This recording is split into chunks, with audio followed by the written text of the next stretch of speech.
Howard, you and I met, man, I don't even know how many years ago at this point. When was all that amazing selling machine gold rush stuff going on? Like 8 years ago, 9 years ago, maybe.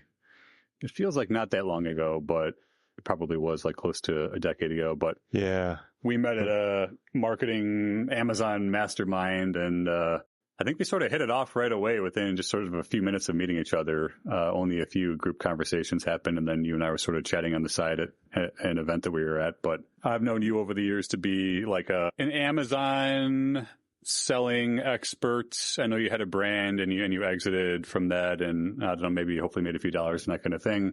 Before you were the entrepreneur, you were doing some coding over at, was it Toyota? You were doing you're doing some comp sci stuff and some coding. I'm really bad with dates and even years, but I think we might have met in 2016. And I only remember that because I was going through an interesting phase of my life. And you're one of the very few people that seemed very approachable and just very packed with wisdom, especially life advice at the time. I think you're a lot younger than me, but still you came across as someone much wiser beyond your years, which is an amazing trait. I was in IT for about 20 years. The last role I had was as a leading database architect at Toyota, like you mentioned. But I always had an entrepreneurial spirit since I was a kid. So I was dabbling, even since elementary school, I was doing origami that I sold to the kids around me. But anyway, while I was in IT, I still maintained that entrepreneurial fire. So I signed up with a bunch of mailing lists for business ideas, attended a couple of meetups before they were called meetups. I got into real estate a little bit, but then I also saw a mailer from John Chow for an e-com idea. And that kind of sparked a little fire because I had a friend whose wife was doing Amazon retail arbitrage at the time. And the points in the email from John Chow spoke to some of the pain points that my friend had. So we connected, and he was very, very interested in that email from John Chow. It was actually a pitch for the original version for Amazing Selling Machine. So I'm one of the inaugural students of version 1 for Amazing Selling Machine. And back then, Amazon was so much easier to get into. You can hire a chimp to throw a dart at any wall and you'll make $5,000 a month easily within a month. It was just the Wild West. It was a gold rush. It was a Wild West. You name it. Before the ASM guys flooded it with many thousands of marketing entrepreneurs trying to game the system, basically, before it got crazy. Right. And then there were copycats that sprung up from that too. Like so many other people were trying to create courses because they saw courses being, like a potential money maker. And a lot of them did make money, much more money off courses than they did off Amazon, which is kind of the irony. It's kind of the irony, but I think nowadays, like a lot of us have wisened up to that idea, that business concept, and we're more keen and aware when we come across a guru who vouches that they have deep experience in a certain subject matter, when in fact, at the very end of their pitch, there's a link to a course for $997 for you to sign up to. I feel like we could have a separate episode, you and me, where we just we teach people how to identify BS gurus and just like ignore their messaging. We'd be like, this guy doesn't know what he's doing. These screenshots are fudged, and maybe he made a couple of dollars doing this, but oh yeah, I'm worried in our society there's like this evergreen young crowd that's going to grow up, like, teenagers, college, 20s, whatever. They're all going to come into the working world, and there's going to be this constant flow of like fake marketing gurus who are trying to pump money out of people. And I want to like make a course that's like street smarts for going to like a big city and how to like protect yourself on the subway and that kind of thing. It's like, okay, in life, you're going to uncover some people who are going to try to convince you that they really know what they're talking about here, but they don't. They just want to sell you a course.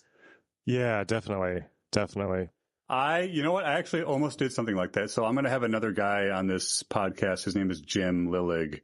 I've known him for a very long time. He's like a mad scientist marketer that I know. He's just like, it's insane to talk to him. And hopefully on his episode, he's going to drop some pretty cool stuff.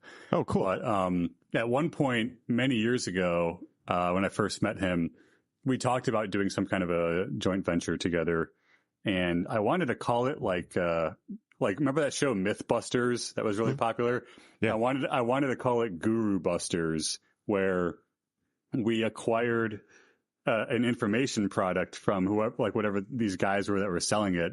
And then we would like go through it and review it, and then honestly like give like a review and like show our results and that kind of thing. So the concept has been there before, and I'm sure there's probably a couple other people out there in the world that do that kind of thing and just try to like, it's impossible though. It's like anything else. It's like books on Amazon. Like when content is digital, you can't defend the world from information, good or bad. It's going to be out there. It's going to hit them. And you know what I mean? It's just running rampant all the time, unfortunately.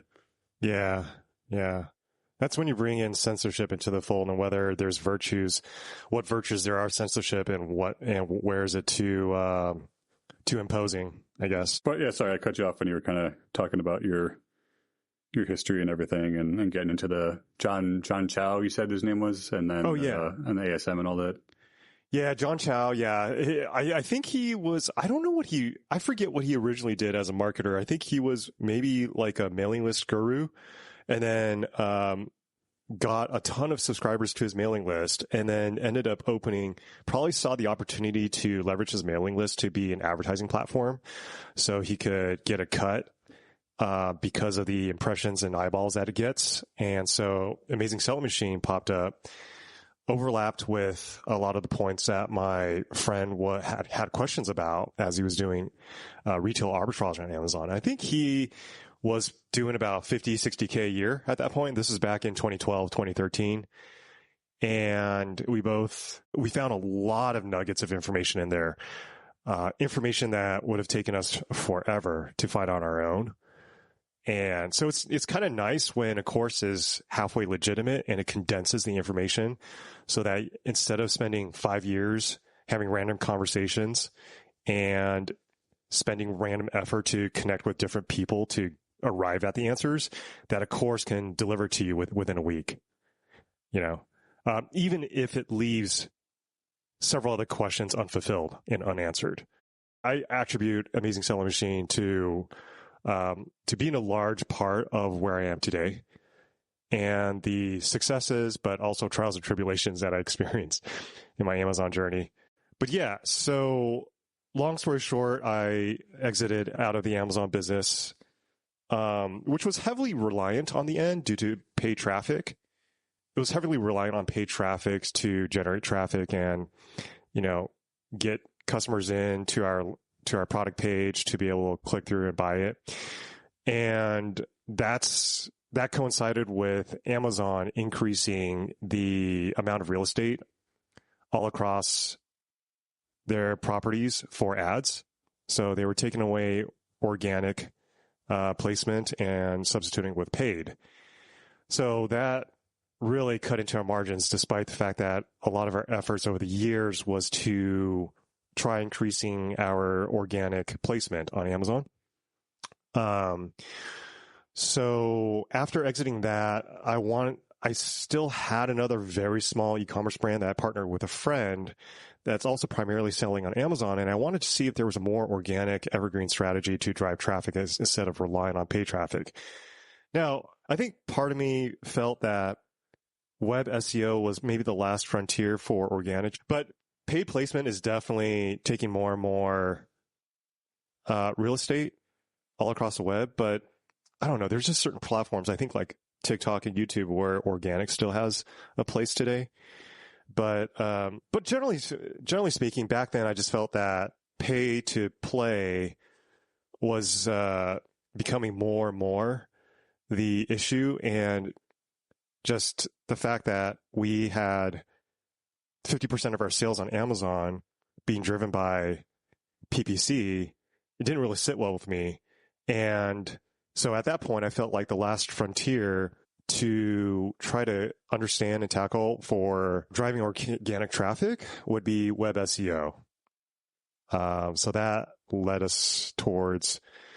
me towards jumping headfirst into Google SEO primarily. That's a very common conundrum that Amazon sellers find themselves in. I'm going to generalize here. I want to say like 90% of them or more. including like bigger clients and or jobs that I've had recently where I mean it's either the result of amazing selling machines telling people to get into this platform because it's going to be easy money, or just a bunch of people who don't really know how to do anything other than like the one thing that they're told to do.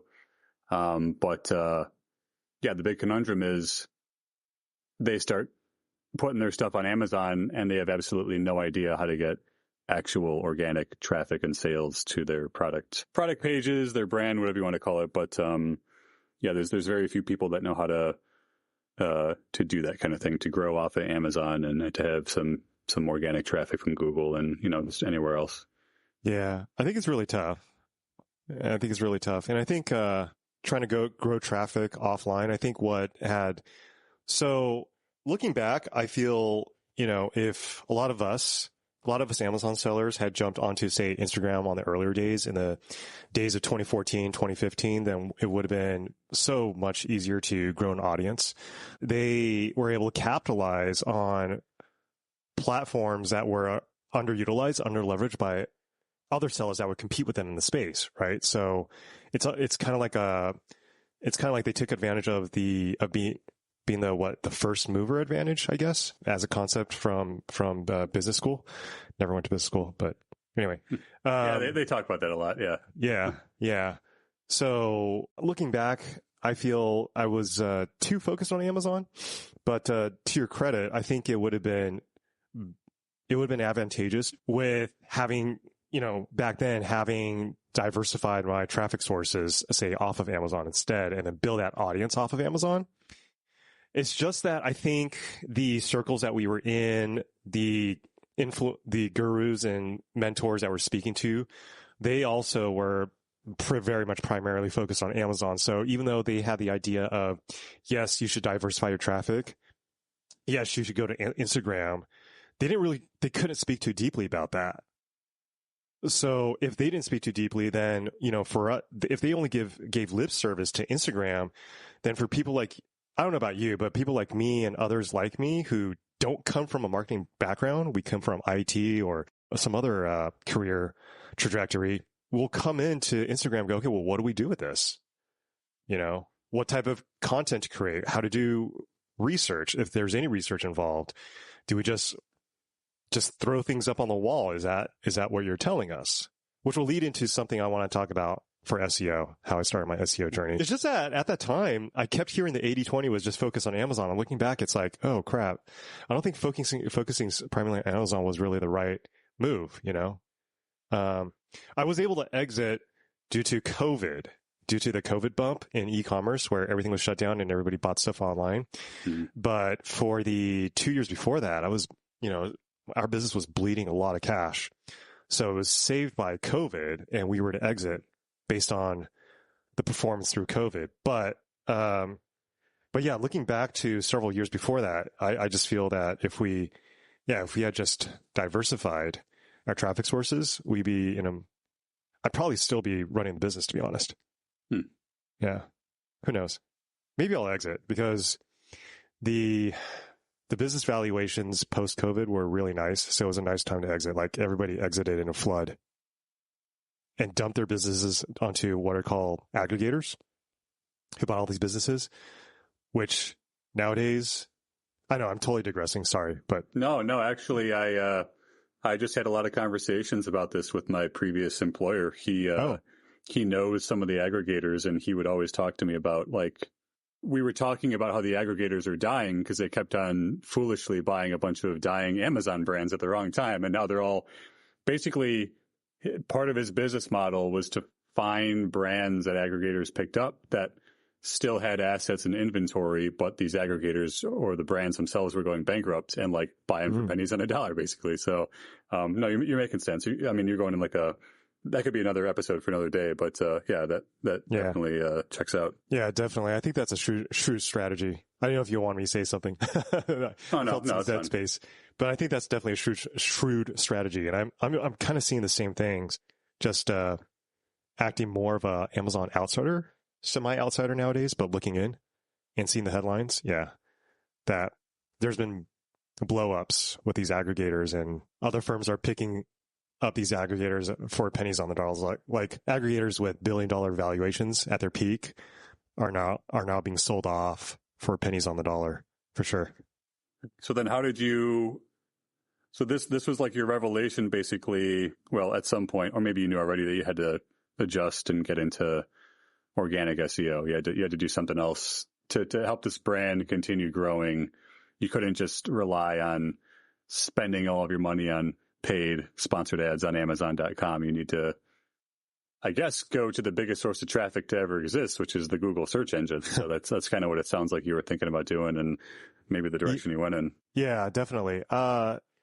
Yeah, so I decided to try to leverage, like you were saying, the biggest source of traffic you can.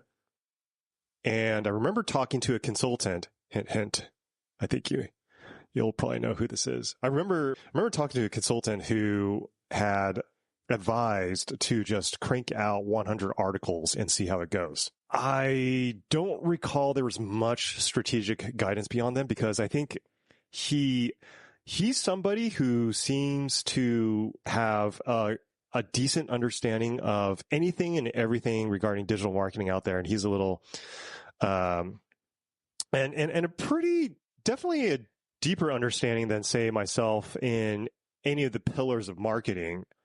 But for web SEO, I remember at that time he was saying just throw out 100 articles. And in fact, that led to our first collaboration, and it's in the health and medical space. And I remember that we just took his advice and said, okay, let's just try writing a few pieces. And at that point in time, again, I think a fault of mine was that we didn't continue that effort beyond, I think it was maybe 10 articles that you had helped me write. And I think if we had tried writing maybe 70, 80 more articles, then we could have seen more traction go to the site and so on and so forth. And I think at that time as well, I think we were focused really just on writing content and not so much on other aspects of SEO. So like, say, technical SEO and a more thorough evaluation of keyword and topic research. So we were told, hey, just write 100 articles of what you think your target audience might be interested in. And if you build it, they will come. I think that was kind of like the MO that was given to us. What's interesting is that later on, when I wanted to dive more deeply into web SEO, the same consultant had revealed that he, in fact, does have a step-by-step sort of checklist or roadmap of what to do. I think more so from the technical SEO side, but still not so much about how to write the content strategically, right? How to do topic research, how to do keyword research, how to identify low-hanging fruit, low competition as opposed to high competition. If we run into high competition keywords, what do you want to do with it? So basically all the general building blocks of what an SEO campaign is. Right. Yep. Right. And this goes back to what you were saying earlier about how you and I have a tendency to dive really deeply into a topic to the point where sometimes it just consumes us. So from that, I think that was my springboard into looking into more deeply into SEO. So I spent about, I would say maybe 6 months just trying to understand a process or processes that other successful SEO people have done. Because I wanted to try to do this as organically as possible, and keeping costs at a minimum. Because my theory was, well, if we can have an understanding of all the best practices for SEO, right, and figure out a way to produce content at the lowest cost possible, that means cutting out any middleman and just doing it in-house, then can we execute on this process? And so that was an experiment of mine because I felt like I was just burned real badly from paying traffic to continue to drive traffic to attract an audience. But the moment you turn off or pause a paid campaign, that traffic just dries up. So I went a little extreme with the paid side to see if I could do it in-house. Although, I did end up hiring a couple other people, freelancers, to help with the process. Like, I felt like I wanted to, that was always the understanding, is that I try to head up the process, but try to strategically do strategic hires to keep costs at a minimum to produce the best quality content, reasonably so, that we can on the internet for the niches and the topics that we were tackling. That's good. Yeah, that's a good approach. Yeah, so in that 6 months, I would say I went through 7 iterations of coming up with a process. So I would come up with this long list of tasks or a long list of bullet points as to what to do, and then realize that, wait, it was heavily reliant on this one person's talking about it, but these 5 other people are talking, are introducing new angles to the SEO process. So I would scratch process number 1, and then process number 2, we would try process number 2. So we went through that quite rapidly. We iterated quite rapidly until we got to a 7th version of the content creation process, and that's what we landed on. Before we do that, I want to jump in.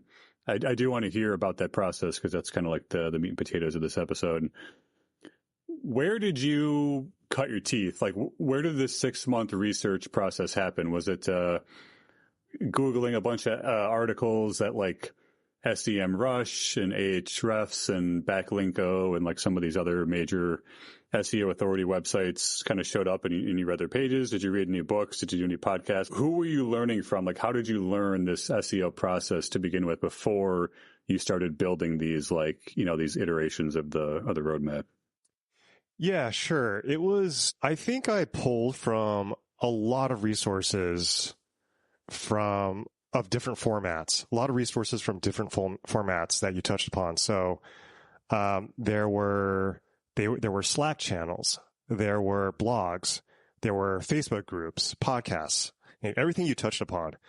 So for websites or blogs, there were a couple that stood out. So one of them that I think a lot of people talk about is a couple of blogs. One of them is Ahrefs. I find that their blog was extremely extensive, and it's so funny. They actually have I think one of their articles is actually a case study about how their own blog drives so much traffic to their site, which is great, right? Because you bring people in from top of funnel and you bring them down to the funnel, and guess what? Their tool is just right there, right on the website. Sign up for it. It's really easy to use, and it's great.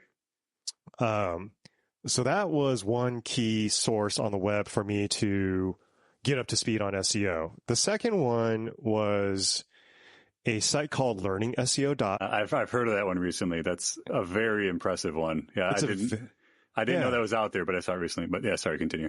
Yeah, have you checked it out?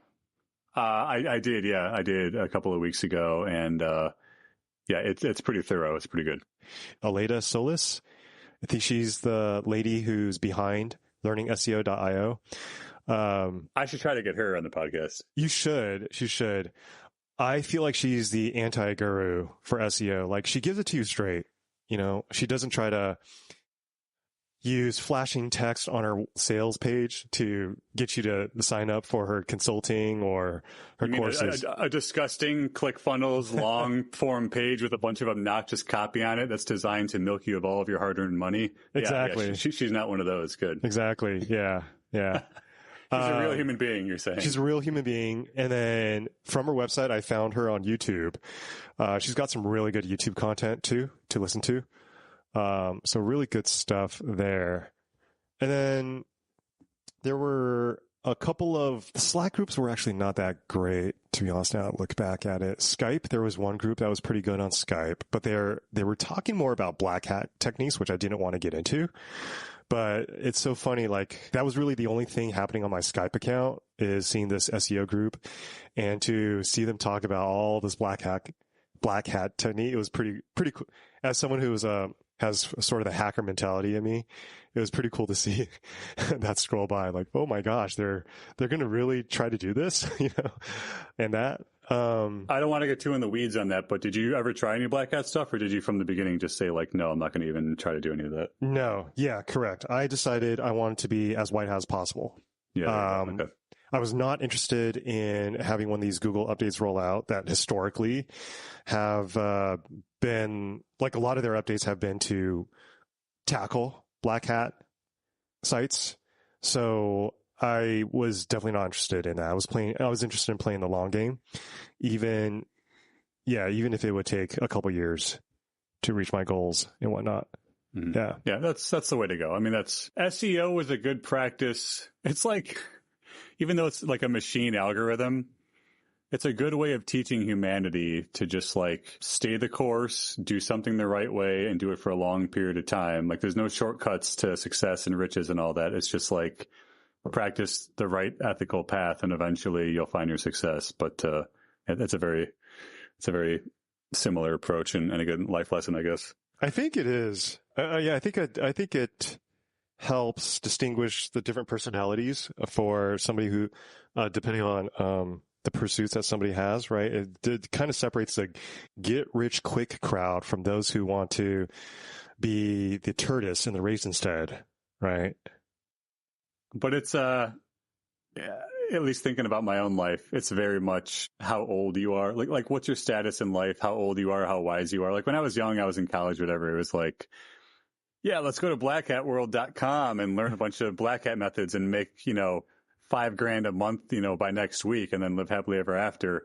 And then now it's like, no, I know it takes time to build a brand and get a good product and get good content. Like you have to just say you're going to stick with it until it happens. And then one day it just sort of happens. But you kind of learn over time that like, I mean, maybe there are some people out there that hit that kind of like jackpot scenario and blast off in like a month or two. But for the rest of the human race, it's like, no, you got to like practice a technique, like practice a method and just kind of let it happen.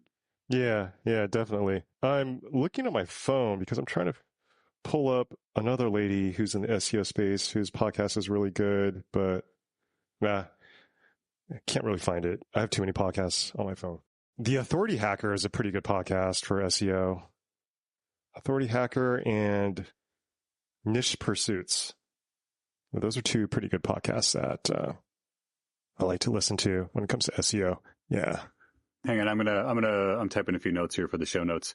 Authority Hacker, you said, is a podcast, and then Niche Pursuits, is that what it's called? Yeah, correct. Those are the two podcasts. I'll try to find a link to those for the show notes. Sure. And then for the Facebook group, I found that SEO Signals Lab is a pretty good group too. Okay, I was going to ask if you had any Facebook groups or public Slack chats or anything like that. Yeah. That's good for now. Ahrefs, Learning, SEO, Authority Hacker, Niche Pursuits, SEO Signals Lab is a Facebook group, you said? That's correct. Oh, and then Reddit has also been great too. You talking subreddits like a r/ like SEO or something like that, or just like a r? Is it /r, r/ whatever you call it, like r/ like Learning SEO or something like that? Yeah, r/SEO and then r/ big SEO. Does big and big SEO imply like enterprise level, like really large websites, or is it just like a fancy term for the forum? I think it's just a word to distinguish them from the other SEO group. Yeah, that's a good call. Good question. Yeah, I'm not sure if their about section for the subreddit says that you need to only come from corporate or it has to be enterprise level. Yeah. I was just wondering because I'm in the middle of reading a book right now called Product Led SEO. Recommended to me recently. Heard about that book. Yeah. A big time SEO guy that I talked to recently recommended it.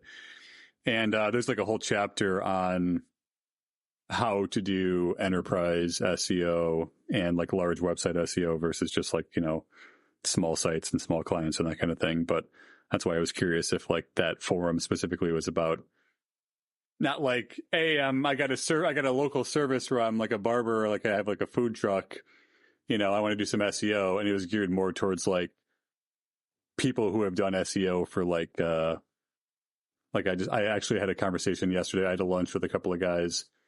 One dude owns an agency and he's like, oh yeah, I know this guy. He used to do SEO for Audible, just like major websites, just like some humongous thing. But there's kind of like a difference between the approach of like hiring an SEO director in-house for, I don't know, what do they make, like 150 to 200 or something like that per year, versus just like, I got a little blog, I'm trying to rank for a few keywords. Okay, so let's get into like the actual, like what we're talking about here, the meat and potatoes of the episode. You did this research for 6 months. You read a bunch of good stuff from a few different places. You put together a plan of action a few times, multiple times actually, and then you landed on your actual, I think you said your 7th time, like your actual process. So let's talk about what that process was that you finally like created to follow, and how you think that affected your organic traffic and your rankings and just all the metrics that somebody would want to measure in SEO. Yeah, definitely. For our final version of our process, we wanted to come up with a comprehensive, cohesive process. Generally speaking, we were in the health medical space. It was more medically oriented than overall health oriented. So we knew going into that was going to be a high competition space that was going to be saturated, where our topics were to compete literally directly against the WebMDs, the MayoClinic.orgs, the Harvard blog, the ClevelandClinic.org type of websites that constantly rank on top for some of the topics and subjects that we don't want to touch on. Well, we want to make inroads to try to identify what are the lowest competition opportunities for us. Which, again, if you're competing against WebMD, it's going to be extremely hard to identify those. So what we want to do was leverage tools such as SEMrush and Ahrefs, plus a couple of other tools that we found amongst the SEO community to come up with a way to sort topics and keywords based on search volume, clicks, traffic potential, keyword difficulty, CPC, and also trending. Now, we have this all automated at this point, but with tools, specific types of tools. So the way we identify trending is to see, okay, for the past 3 most recent months, do we see a spike? And if we see a spike, then we created a new column called trending. And so that's how we prioritized it. Now, before that, we did have the idea of implementing pillars or hubs, topic clusters. So we didn't do research identifying that, but just with our subject matter, it was pretty straightforward and easy to identify the pillars. So, for example, this is not the subject matter that we were dabbling in, but let's say if we were talking about bones, or more specifically like broken bones, then the pillars would be something to the effect of, say, like the femur or the hip or the lower arm as opposed to the upper arm, shoulder, vertebrae. So those would be the pillars that we would create. And then we would identify the topics or the keywords within each and then write for them. We took into consideration a couple of key factors that a lot of SEO folks and experts pitch to avoid or to consider. One of them being to avoid topic duplication. I think topic duplication could be a 10, 15-minute thing on its own, if not longer. There's a lot of different ways to duplicate content on your own site and across several sites, like if you do guest posts and stuff like that. But anyway, we want to avoid topic duplication within our own content on our own site. So that was one thing we want to consider. And the other thing was to identify which topics we couldn't write too much about, so it would be better to consolidate these subtopics into a higher order topic, like a parent topic, so that we can write a longer form article about that. Because if you identify a topic, but you can only write, say, 3 sentences about it and that's it, then the content might be considered too thin. So we had a balance between, okay, which topics do we want to write about that were deep enough, but don't duplicate each other? Because, like, say, for example, if we had a website about bones and bones breaking, right? all bones share characteristics. So we don't want to try to repeat the same thing. We don't want, like, say, a section in every blog article about bones to be, what is a bone? A bone consists of a structure in the human body that's primarily made of calcium, et cetera, right? But still, it's interesting how once we started getting to the writing process, we found that sometimes we felt we needed to mention a quick quip about an idea that we've already mentioned a couple of times in other articles, because our understanding was that our audience may not read all our articles. So if they're only landing onto this one specific article that they're reading in front of their screen, right, and they haven't read our other articles, then maybe we do need a quick reminder as to what is, I don't know, like what are the bones of the shoulder, for example, that we may have explained in another article. And that's your internal linking opportunity right there, right? That is absolutely correct. Yep. Yes. So we didn't out the gate strategize internal linking because we fully well knew that as we wrote the articles, there's going to be internal linking opportunities anyway. So it's because we had a good understanding of the subject matter, of the overall niche that we want to target. And so we knew as we went along, we were going to create internal links between these articles. And then we found a tool called Linksy. So our site is hosted on WordPress, and we found a tool called Linksy that was great in helping us identify internal linking opportunities. I'm just taking some notes here for the show notes. Is Linksy a WordPress plugin, or is that like an application that any site can use? That's a good question. It's definitely a WordPress. They have a WordPress plugin. Looks like it might actually be strictly a WordPress plugin. So this is the kind of thing that I feel like for smaller sites, at least ones that I own or for like clients that I work with, I kind of know the other articles anyways. If I just review the site for a few minutes, I can pull a few internal linking opportunities for a new article. But this is the kind of thing where if you had like, I don't know, tens, hundreds, or thousands of articles, you'd want to like remember what else you wrote in the past that could be a good linking opportunity, because you can't remember that you made an article, like 5 articles previously about the shoulder joints and bones or something like that. Right, absolutely. Yeah. And I think Linksy, I think they did a fairly decent job of indexing the content across your site to be able to identify like mentions. And when we're using it, I think they were matching based on a stricter criteria of how the word exists, the form of the words. But maybe nowadays, man, there's going to be a lot of AI talk, I think, in the very upcoming episodes of this, and I think that AI is going to be mentioned almost every single episode from this point on.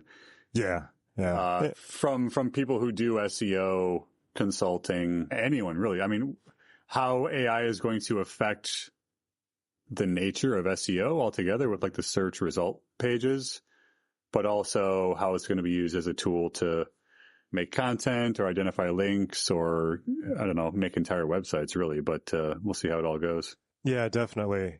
And AI did play a pretty key factor in our content generation process too. Although our content is medically oriented, so when it came to content editing, there was a lot of heavy lifting involved. Yeah. So on our team, we actually had, when I was working on SEO, when I started my SEO journey, that's when AI was not as prevalent. And AI just popped up like as I was working on the site. So initially I was keen on hiring writers who would actually type out the content themselves, but qualified writers. So these are people who are credentialed or degreed. But to find them, say, domestically in the US, it would cost a fortune, right? Because if you find a legitimate doctor who you want them to help you write a 2,000-word article for your site, when he has 16-hour shifts, 6 days a week, then he's going to charge $1,000 an hour. So my strategy was to help lend authenticity to the authors. Like I actually did attribute the content to the authors. And so we have author bio pages and all that good stuff. And on the author bio pages, we did link out to their LinkedIn profiles. Or if they didn't have anything on LinkedIn, I actually insisted they create one. But later on, I was vetting people who already had a LinkedIn profile, so I wouldn't have to go through the trouble of asking them. And that would help season their LinkedIn profile, so they would have connections on LinkedIn. So initially they were hired to write most of the content by hand, typing on their own. But as we were going through the initial explosion of AI, a lot of them quickly shifted to becoming more like editors of what AI was producing. But still, their ultimate responsibility was to embellish whatever gaps the content created or generated by the AI tools did not address. So they would plug in the gaps.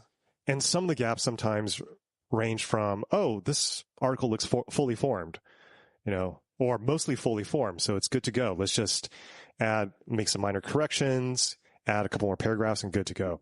Other times the topics and keywords were the material's not as prevalent across the web for the AI writers because ultimately a lot of them are just ultimately at the end of the day scrapers. They're scraping the content and they're spitting it back out to you and they're spinning it. But some of the content was really thin, generated by these AI writers. And you said that these writers, these humans, you did have them as some kind of credential, like a doctor or like a physical therapist or a PhD or something along. Was that a major concern for you to have that level of like expertise? Right. And they thought it was more worthwhile and sometimes they looked at the content spat out by AI and they just thought, you know what, it's more worthwhile for them, like you said, just to write it from scratch. Yeah.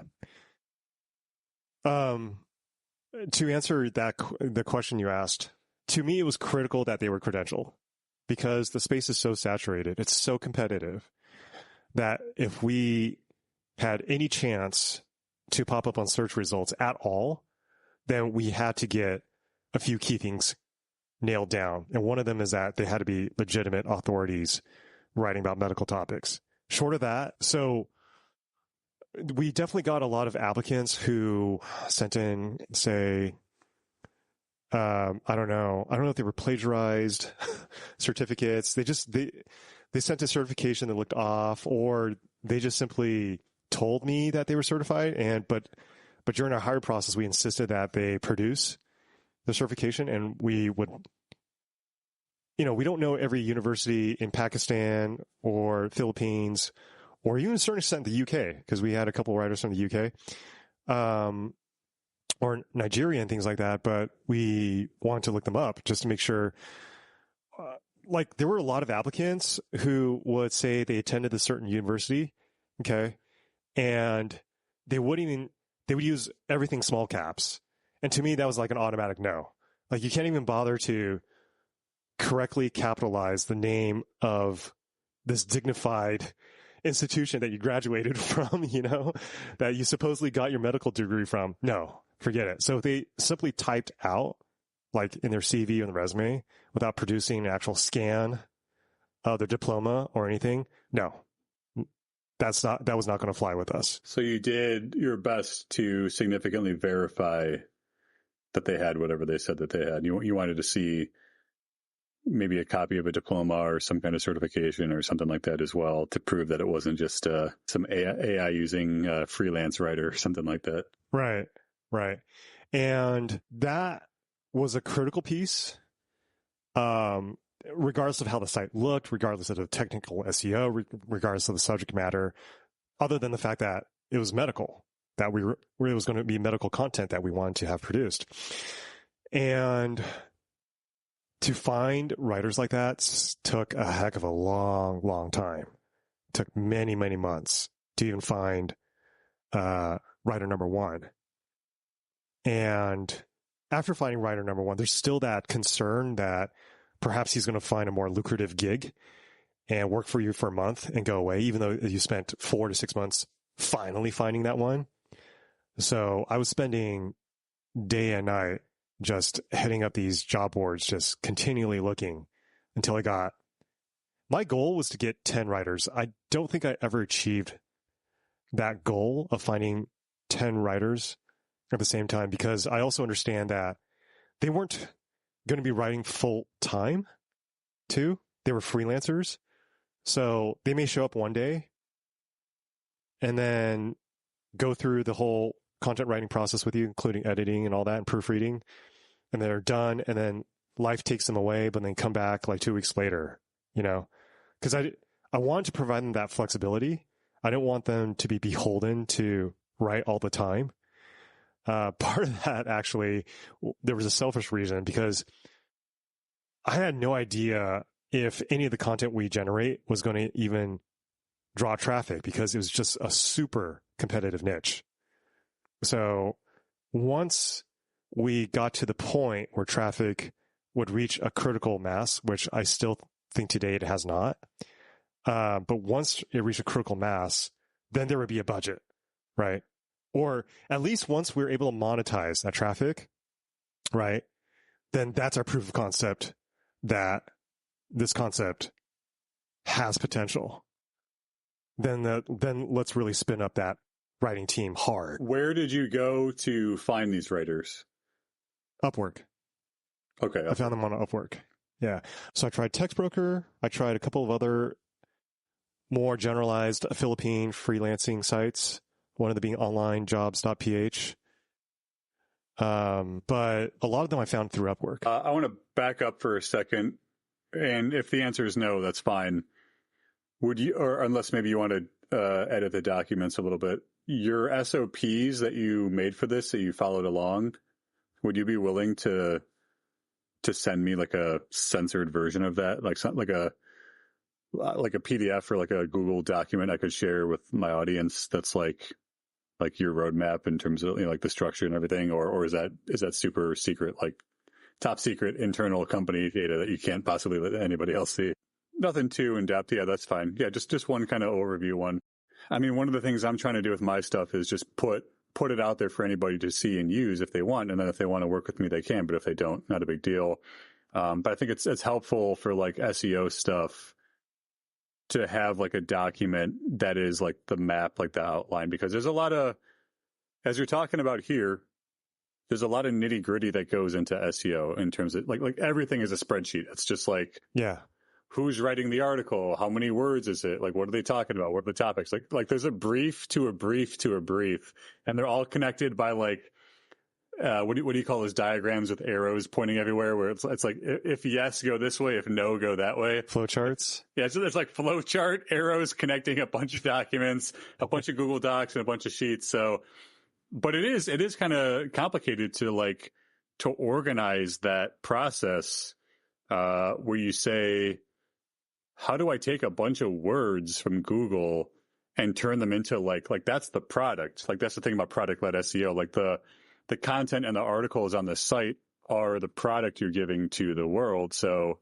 how do you take just like the English language and a bunch of words, turn it into coherent articles and deliverables, and then map all that together on your website to have it make sense to provide value to the end user? It's kind of daunting if you don't have that map in front of you in terms of designing it from scratch yourself. So it's cool that you did all that. Yeah. And I totally agree. I think when we first started with hearing from that one consultant to just blast 100 articles of any topic that you feel like that's more or less relevant to your niche, to the web, I just felt like, this is going to be easy, right? And then it's kind of like the Amazon business model. Oh, this sounds simple. And then 5 years long, it's like, oh my gosh, this is such hell to go through. It's interesting. I want to jump in. Yeah. Going along with that subject real quick. So I have a client right now where the writer actually, in a nice way, confronted me over email in front of everybody, including the owner of the company, as I sent them some content briefs to write some articles for based on some keyword research that I did.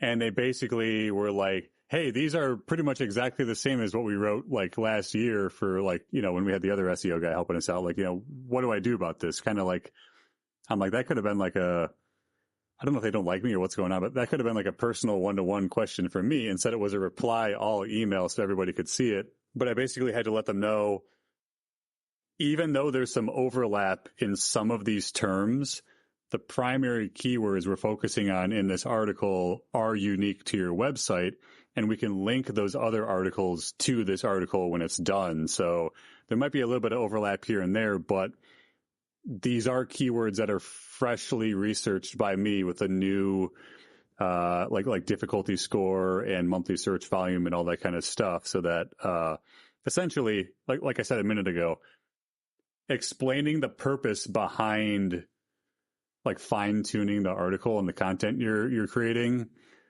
is kind of difficult sometimes, even if it's like a writer who does this all the time. So yeah, it just takes like a meticulous mindset to just sort of like lay it all out there and have it make sense without being completely redundant, but also like having every piece of content be unique and valuable in its own way.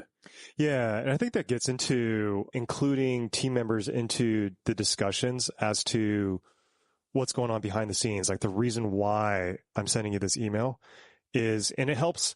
So that's what we encounter with, not just even our writers, but some of our other team members. Like they'll ask, why are we doing this? Right. Mm-hmm. And initially to me, I think initially to a lot of people who are uninitiated managing other people or bosses for the first time and owners, sometimes they'll have the attitude of just listen to what I say and just do it. Okay. I'm just paying you. But I feel that it's just better to foster that team environment, that inclusivity, if you help rationalize and explain, hey, this is why we're doing this, even though this brief looks awfully the same as the one you did last year, but notice that there's a key twist to this. And yeah, you know, I mean, that's part of being the consultant. I mean, that's what I get paid to do. So it's like, yeah, I have to. Right. Obviously, after a few minutes, I was less salty about it, but I was like, yeah, I just, yeah, I get that's why somebody hires you to begin with, because they don't know your area. And then you have to part of doing the work for the client is not just doing the work, it's explaining the logic behind what you're doing as well. So yeah, I'm like, yeah, all questions are good questions. No harm done. Yeah, I could definitely share this. Yeah, I'll copy this out into like a Google Doc and see how it looks in Google Doc, and I'll share it with you. Okay. Like after the call. Yeah. We could do Google Doc or PDF or like whatever the easiest export is. But yeah, we'll take a look at it and see if it's gonna strike fear into people with complication, or if it's. I think it'll be worthwhile. It'll be worth the show, at least to some degree. Yeah, definitely. Okay, so Upwork for finding the writers, they're credentialed, you checked them. So then, did you ever get to that point when you had that team of 5 or 10 or 15, like that magic number? Or were you just like, screw it, I've got a couple and I got to go forward and make some content now?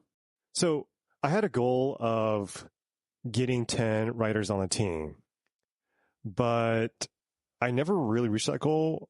I think we have 8 at the moment, and I think that's a pretty good number, 7 or 8. So they're able to generate content at a pace that we like. So we continually have content in our queue to work on, where they generate the content, we send it to the editor. So we have one editor who proofreads the content for accuracy, for flow, to see if it matches our tone of voice, and he'll engage in a back and forth with the writer. So I think with 7 or 8 writers, it works out pretty well for us. Are you still, I guess I don't know the answer to this, are you still pursuing this with your brand, or did you pause all this, or like where did you end up? Because I know we were talking about this a few months ago because you were working on a few other things. Is this still an ongoing process, or is this just like, did you close the project down for now? Okay. We're definitely still working on it. We did get a hit in our site trajectory based on the Google updates. So the content was first published in June of 2023. And as we continued to roll out content, as the writers and editors were pumping them out,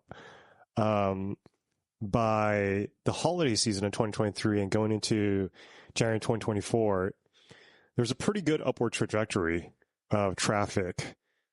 But since then, it's kind of flattened out because of the Google updates. But traffic has been okay.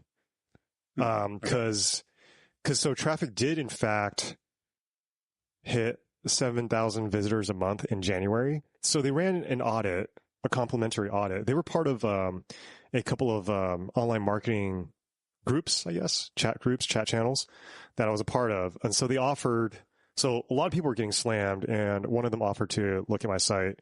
He did, and assess that there was a lot I needed to do from a technical SEO standpoint with site speed, response time, all that good stuff. I wonder if that is just the difficulty of the health category. I think so too. I do avoid that. It's not very common that I have like a lead come to me who has something in that space, but most of the other high-level SEO guys I know, they say, I will not do 1, 2, 3 like categories. And they always say anything in the health space because the algorithm is designed now to, like you said, heavily favor, Western medicine, universities or MD sites or pharmaceuticals, whatever it might be. Unless you're like somehow it doesn't make any sense. You could look out and be like the wellness mama or like what's her name? Is that Yeah. Wellness mama or like baby mama or whatever it is? Right. I think she still ranks, but it's like, oh, Dr. Axe was ranking for everything like a few years ago, and now he's nowhere to be found. It's like, well, why does Wellness Mama, like, it's not even, I don't know. You find these other random blogs that rank in between the Mayo clinics and the Cleveland clinics and all that kind of stuff. It's like, why does this random lady's site get in here and she has like a couple of nutritionists as her authors? It just makes no sense to me. I think a lot of other SEOs just avoid it because it's very difficult and volatile. Volatile. Yeah. Yeah. The last word you said, volatile, I think that's definitely the case. It's like if there isn't a consistent path of progress and success in a niche, right? Now that the last 2 or 3 Google updates have annihilated a lot of sites in space, but like you said, have allowed other sites to continue on. Like there's sites that used to get 2 million. I don't know if it's necessarily a health space, but just across the board on Google, like there's sites that would get 2 million visitors a month who've gone down to 0. I've seen people post their own case studies about how they're done. They're done with SEO after having a site for several years, getting 2 million hits a month. And now it's literally at 0. Like with us having really had deep SEO experience before and doing this for our first time, I think other SEO agencies do look out for these little tidbits of strategies and tactics on the side. And we've read about them, but this would be our first time practicing it. So we wrote an article based on that keyword. Does a cortisone injection hurt a nerve? And once we publish it, immediately overnight, we rank number 1 for a keyword that pulled in 2,000 hits, 2,000 visitors a month. And so we ranked over everybody. So in the SERP, you could see results for Cleveland, Mayo, Harvard, but they didn't exactly address that query, right? But long story short, when we got hit, even our page for that query, where we address a query specifically, was hit. Huh. Yeah. Despite you shooting up like that instantaneously, despite us shooting like, also got hit. Right. Despite us shooting up like that instantaneously, landing. Yeah. Talk about volatile. It's almost like the algorithm doesn't know what to do itself with that space. Like it's changing all the time and second guessing itself and that kind of thing. So you saw some fruits of your labor in terms of the results. How long did it take you to see traffic increases? And I guess I should ask you a follow-up question. Were you doing anything other than just making content? Like, were you building backlinks? Were you doing social media posts? Was there anything else happening in the world for your brand, or it was just publishing content on the website? We were just publishing content on the website. We were not doing any outreach. We were not doing any backlinks. We found a couple of services. So the one service I think everybody talks about is Haro, or Haro. Mm-hmm. To help a reporter out, whatever it's called. Yeah, to generate backlinks for your site, to have backlinks point back to your own site. There was another service that I think might actually now be considered obsolete. So there was another service that used AI to sort through what publishers were posting on Haro, as far as the type of content they're looking for, the type of writing they're looking for. And so there was a service that would use AI to sort through those requests and send you a daily summary of the type of requests that might be relevant to your site, the level of confidence. So it would give a percentage-based score on the level of confidence they think that the request has for your site. And another key point they would send you is the deadline, like how long do you have to work on it. So we tried that service out for a little bit. I'm going to have to look up the name of the service though, but we only tried it out for a little bit, and we tried providing a couple of submissions, but nothing came out of it. So we stopped it for the time being. So we're only focused on just generating content following a lot of the best practices that we picked up along the way. To address your question about how long did it take to see traffic increases, it was pretty much from the get-go.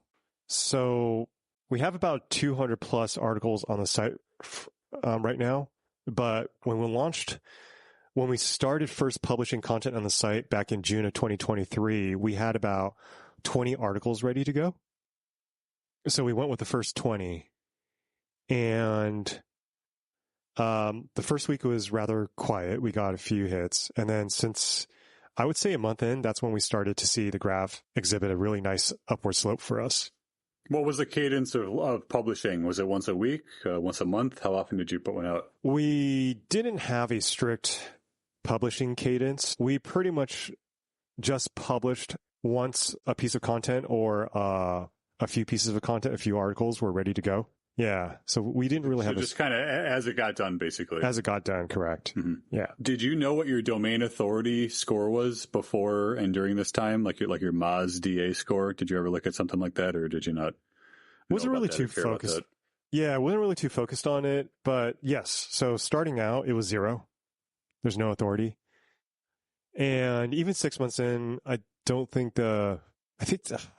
can't recall. But it was extremely low. So your DA was never that high, but yeah. you did virtually no link building of any kind either. Correct. Okay. That checks out, I guess. Yeah. Especially, I wonder if the DA is affected in the space that you're in too. I mean, being in medical is probably like somebody who normally has a DA of like 30 in medical is probably like a 5, because they're like, oh, you guys really need to prove yourselves big time before we give you a higher score. Oh yeah, totally.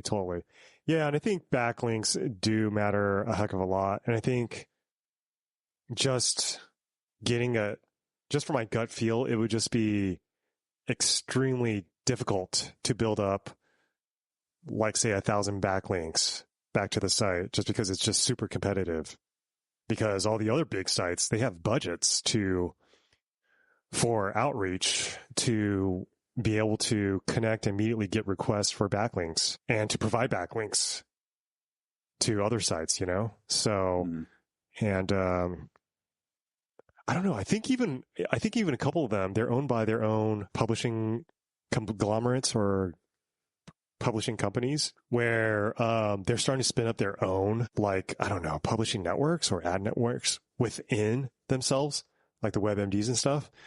Well, so yeah, so there's that's quite formidable to overcome, when you're just a 1-man, 3-man, 5-man team trying to take a stab at filling in the gaps, even if the gaps is par for the course for mainstream medical knowledge. Did you see, I want to try to get to like an end point here with this whole conversation and then this whole topic. The objective here was to be an Amazon-based product that used Google SEO to drive more traffic in the hopes of building a brand, getting more sales, growing the company, that kind of thing. Did this entire project that you designed here, this content creation, Google organic search project, did that result in you making a whole bunch more sales, more money? Did you grow the brand? I mean, was it like a worthwhile endeavor for your Amazon products or your Amazon brand, or did you determine that it wasn't like a huge benefit to you guys? How did all that look? I think it's still a bit early to tell. We're still working on it. We do see potential with traffic gradually. At the very least, the traffic didn't entirely die down. So we're going to continue pumping out content and continue proceeding with our strategy. But it is encouraging to see at least that even despite the Google updates that we won't, that we'll continue to have some level of traffic. One thing we are considering is to try to publish content on YouTube, because we've tried YouTube with other niches to the tune of a pretty decent degree of success. So we want to try it for when it comes to some informational and some demonstration videos on YouTube. And we think that there's a bigger gap of the type of content and the narrative on YouTube when it comes to the top competitors in our space. There's definitely a bigger gap of content that they've pushed as opposed to somebody like ourselves that we could push up onto YouTube. So that's something we are very seriously considering. Do you want to drop anything? Like, do you want people to find you anywhere? I don't know, like personal, LinkedIn, professional, brands, anything at all? So yeah, if anybody wants to find me, I think the best way to find me is to go to LinkedIn and look for Parsing Ideas. So you just search for Parsing Ideas, and that's probably the best way to find me. Is that Parsing Ideas profile? Is that you personally, or is that a page of some kind? Parsing Ideas is a company page. Or you can find me on linkedin.com/in/Howard Lee. 3428. That many other Howard Lees got to their URL before you got to yours. Oh my gosh. 3,400 of them. My friend was trying to find me on LinkedIn yesterday on his phone. He searched for Howard Lee and it was hopeless to find me exactly. That's the one, not the one, but like one of few good things about my last name being so weird my entire life is that when I want the Gmail or when I want the LinkedIn, like when I want anything, there's no other Paul Wegersons out there with the same spelling that like got to it first, Nice. There's certainly no other people with my name that do what I do professionally. So it's pretty easy to like get the domain name or something that I want. Yeah. That's sweet. Cool. Well, thanks for all your input and all your time. I think we'll probably cut it off there. Sure. To some degree. But yeah, we could definitely do some more in the future if you're interested with, and I don't know, man, anything you want, like the Amazon game from, start to sale, beginning to exit. I think Amazon SEO is a big topic. And I think that me being an SEO brand, even if I don't do that kind of work for clients, people are going to want to maybe tune in to my podcast or YouTube channel or whatever and kind of hear some more about that with all the Amazon sellers out there now. That could be a good one. Yeah. I don't know. There's a bunch of other stuff that we could get into, but yeah, thanks for doing this and helping me check all of my software and gear and make sure everything is working. And hopefully like I hit end on this recording and it gets saved to the cloud and we're good. And I don't hit end and it's just like, oops, there's a glitch. We lost the entire file. Okay, well, we got to do an hour 40 all over again. Well, thanks a lot for doing this. Thanks for your time. And yeah, we'll do it again soon, hopefully. And you too. Yeah. Thanks for, it was a pleasure doing this. It really was. It was pretty fun. Also remind me if I forget to send you the documentation. I just closed the window for one of the SOP. I will. I've got a show notes document that I'm writing for myself. So when the time comes, I'll send you an email reminder saying, hey, send me that SOP and any other links I can't find or something like that. Okay. Sounds good, Paul. All right. Cool. Have a good Friday and a good rest of your weekend, man. All right. You too.